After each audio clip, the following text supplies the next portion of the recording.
It's great to finally get a chance to talk to you, man. Congratulations on the success with FKB during Canadian Music Week.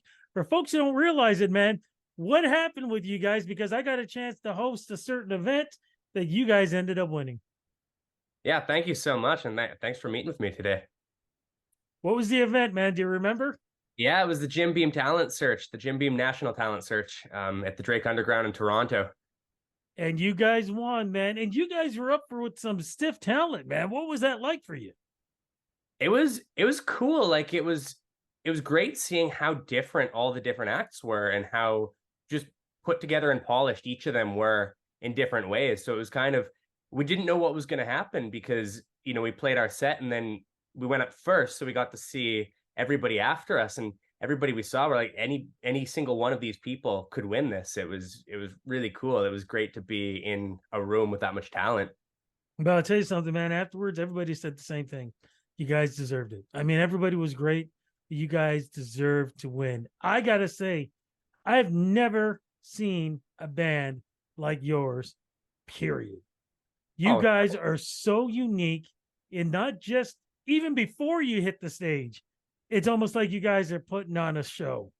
And once you do put on the show, you guys are in sync. Your vocals are amazing. The band's vocals are amazing. It is, like I said, man, I've never seen anything like this. And it's funny because afterwards, I had a lot of people saying, "Oh yeah, we saw these guys last year play blah blah blah, and they were great." And you guys are the band that nobody wants to play after. You know, well, thank you. That's really great to hear coming from you. where did this all come from, man? Like FKB, where did it all begin? It started in high school in Bonnyville, Alberta. So it's a town about 3 hours north of Edmonton. And we met in high school, and we initially started out as like a 50s, 60s kind of Beatles, Beach Boys, Elvis influenced. Like we do, because we were too young to play in bars. So we would do like car shows and like chuck wagon parties, all sorts of stuff around our hometown. And so we would do 50s, 60s, and we'd do all of our favorite music from like back in the day. And it kind of started creeping up a bit later and later. We'd add in, 70s, 80s songs and then recent stuff. And we always loved the entertainment factor that came with some of those acts like Elvis and the Beatles. Like we just loved that idea of the show is just something to be worked on unto itself in addition to the music. When you talk about the show, let's talk about that itself too, because like I said, even before it begins, you guys are almost putting on a show with the jumpsuits or whatever, the sweatsuits, whatever you want to call it. We I think that was something that came after the pandemic. We decided that we are performers whether we realize it or not the moment that the doors are open in the venue. So we also, and this was some advice that was given to us backstage by another Edmonton band named Royal Tusk. And it was something about like, if you're going up just to tune your guitar, you don't want to give away your stage outfit right away. So our one guitar player, Alex, his dad, he's from Ukraine. So when he came back one time, he brought us all these Adidas jumpsuits. So we always had them. And then one day, I don't even know who suggested it, but one day it was, well, maybe we just wear those until we hit the stage and we kind of do a last minute change right before we go on so we don't give away the stage outfits. And that is just something we do every time now. And it works because I thought that was the outfit. Yeah. I thought that was the stage outfit. So then you get on stage and it's a mix of the outfits itself is a mix of 60s, 70s, 80s, 90s. I don't know how you guys pulled it off, but it's literally like the last 40, 50 years what we're visually seeing. But also, though, you guys do a lot of things in sync. And I've seen a lot of bands who jump into the audience and do things or whatever. You guys don't jump in the audience. You participate with the audience, still in sync. How did you guys come up with all that stuff? A lot of it just comes from years of playing just hundreds of shows and just kind of figuring out we always like to make the audience part of the show. Like to us, they're almost a part of the band. They're someone we want to include in the show and make feel like it's all about them because they are the most important part of any show at the end of the day. So a lot of it, we have a lot of influences from like Motown and Bruno Mars, and like a lot of the energy comes from like Bruno Mars and Down with Webster. Those were bands that we just loved show wise. So we wanted to take some elements of all those little things, and so we started choreographing things. A lot of it just from playing so many bars, we would choreograph on the spot, like some of the like swivel feet moves. We would sometimes just, there'd be a guitar solo and two of us wouldn't know what to do, so we just start like stepping and sync together, and so a lot of it happened naturally. A lot of it we kind of just sat down and were like, okay, this is what we're going to do, this will look really good, and then we'd videotape the show and see, well, how does this actually look, how does it translate, what can we tighten up, and just fix things as we went. And it works, man. It definitely works. And then the other thing that works, your amazing vocals and your John Oates mustache. Like, where did the two come from, man? Vocals, just years of practice, and the mustache, actually, the very first time we played Canadian Music Week in 2019, I grew this just before we went. Initially, it was like, I thought it'd be kind of funny to have a mustache, but then everyone I met at Canadian Music Week, like people were putting my name in their phone as mustache guy. So I was, oh, I guess I have to keep it forever now because everyone knows me as mustache guy. It works, man. Like I said, everything about you guys works. But the other thing that I found was you guys seem to generally like each other. Like Yeah. you guys really enjoy being around each other. Yeah, and we have a lot of fun. Like we had a really great trip, and we were living in close quarters a lot, and we just try to have a good time, and go celebrate together, and we together a lot, so we get out of each other's hair when we need to, and like we all kind of do our thing during the day. But yeah, we have a great time when we come together and play the shows and travel and all of it. A couple of things that you guys got to do in winning this contest is you played History in Toronto. What was that like? It was so surreal, and I don't think that hit until, for me at least, it was the moment, well, one, when we showed up, the intense security and having to like get our guitar cases scanned and go through metal detectors. We've never actually had that at a show before, so that was a signal that this is going to be a different level. And but then walking in, I'd been to a show there in 2022, and I hadn't been back since. So walking in the room and just seeing it again with the lights on, getting there to sound check, that's when it hit me. I was kind of like, I did not expect this when I came in here that first time, that the next time I would enter this room, we'd be playing it. And again, everybody said, man, you guys, I mean, great artists performing, but a lot of people were asking about you guys. A lot of people were, talking about you guys. And especially when I do believe, and I was there to help introduce you guys, there was a certain session that happened during CMW where you guys got to work with a certain producer, arranger, one of the best in the world. Do you want to talk about that too, man? Yeah, that was incredible. We got to work with Tom Jackson in front of the Canadian Music Week conference, and we were a little nervous going into it because we've seen Tom Jackson before, and he's also a big influence on our show. We've seen, the first time we saw him was Canadian Music Week 2019, and we were taking detailed notes. We definitely were. We went back to the drawing board after seeing him the first time and used a lot of his ideas to rearrange our show.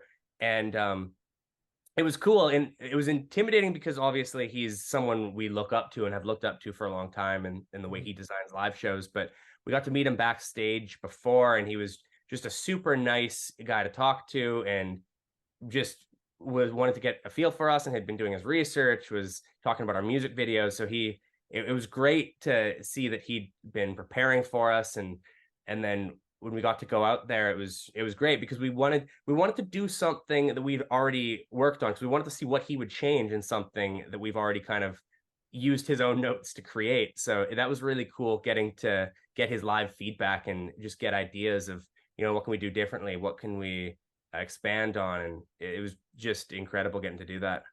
I remember I was sitting in the back, and there was that part where he was working on you guys with the guitar riff, and then your vocals coming in, and we all looked at each other when he made the suggestions and you guys followed. And because we already think you guys are amazing, but then it was like, oh my God, they just put these guys on the other level. What was that like to hear it yourselves? It was wild because there's such minor changes, but then to see how it resonates there live with the audience, because it's one thing to do these changes in a rehearsal, but to be Yeah. doing the rehearsal in front of the conference, it's so cool getting to see that it's working in real time and that people are actually are reacting to this, that what he's saying, he just knows what they want. And it's so cool to see that happen live. I want to get to the music though, man. Musically, song wise, lyrically, what is it that you guys like to write?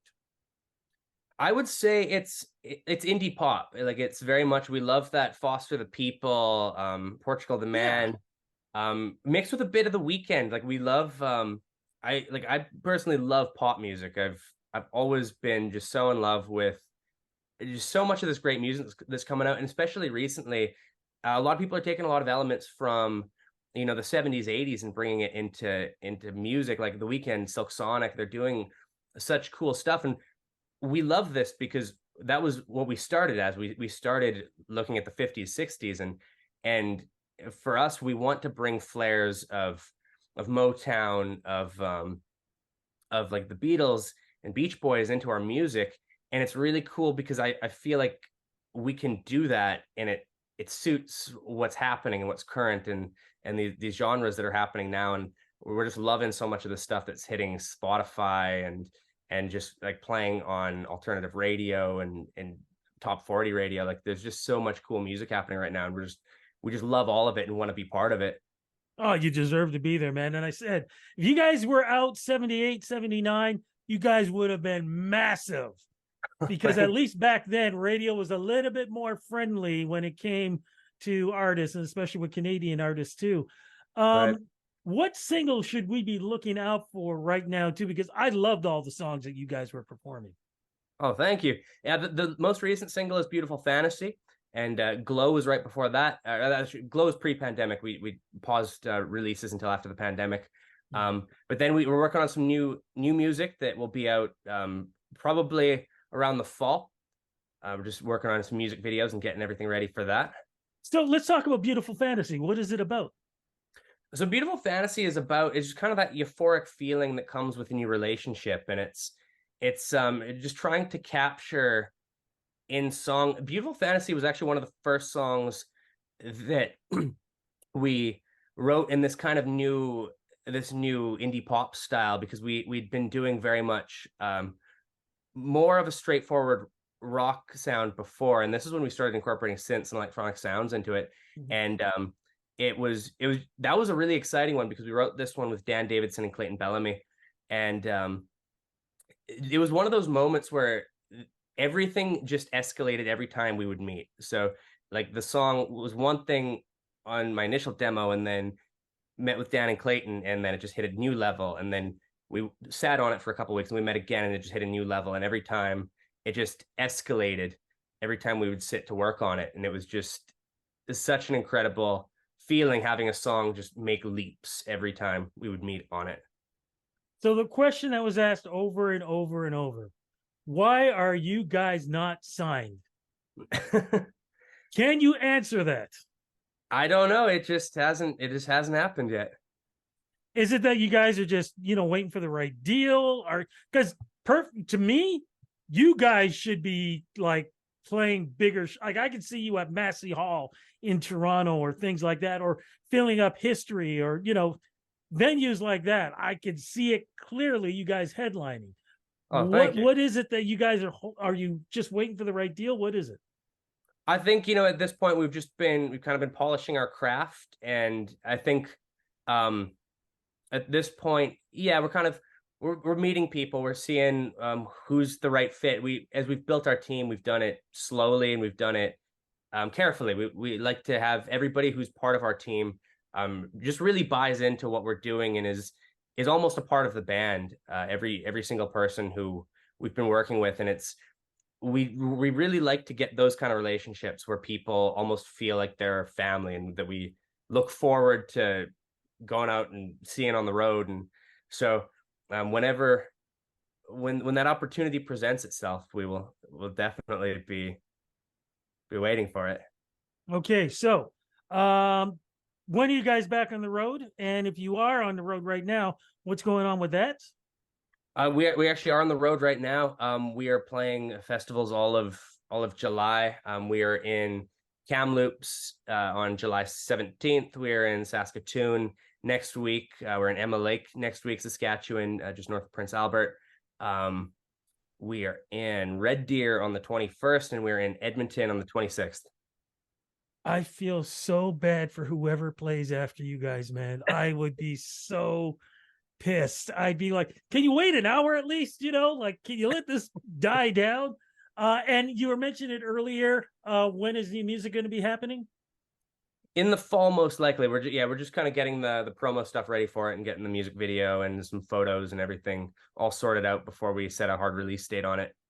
And last but not least, when you guys gonna be back, do you think, in Toronto, in the Toronto area? I'm not sure yet, but we're hoping very soon. Fingers are crossed because I'm gonna be there. Also, website. Is there merch up there that we can get?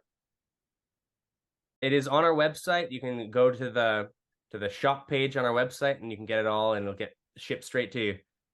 Fantastic, little brother, man. It's like I said, I am so amazed by you guys. And I haven't been this excited about a band in a long. I'm excited about bands. I'm excited when I see new bands and representing what's going to be happening in Canadian Music Week. But you guys just have something different and a different it factor. And it would be a crime if you guys don't make it big, man, because music needs you guys. Congratulations on winning that national championship. And I'm going to call it a championship.